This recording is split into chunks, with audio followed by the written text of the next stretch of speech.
Bharatiya Janata party ने लोकसभा चुनाव 2024 के लिए केंद्रीय मंत्री पुरुषोत्तम रुपाला को राजकोट से लोकसभा प्रत्याशी बनाया है।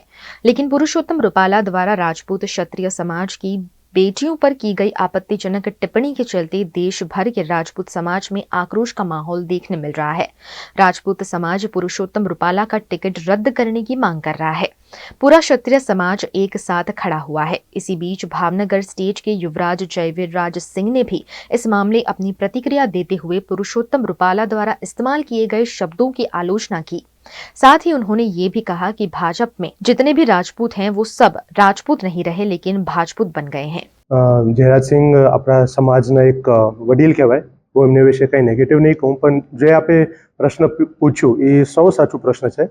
કારણ કે યુવાનોમાં જ્યાર સુધી મને ખ્યાલ છે, મેં જેટલા પણ રાજપૂત સમાજના યુવાનો સાથે વાત કરી છે, મને એટલું જ લાગે છે કે એમનું એવું માનવું છે કે ભારતીય જનતા પાર્ટીમાં જેટલા પણ રાજપૂત સમાજના વ્યક્તિઓ છે એ રાજપૂત નથી રહ્યા, હવે એ ભાજપૂત થઈ ગયા છે. પહેલાં ભાજપ પછી રાજપૂત, એ ખોટી વાત છે. ફક્ત રાજપૂત સમાજ માટે નહીં, દેશના તમામ સમાજ માટે સમાજ પહેલાં આવવું જોઈએ અને પછી આપનું પક્ષ આવવું જોઈએ.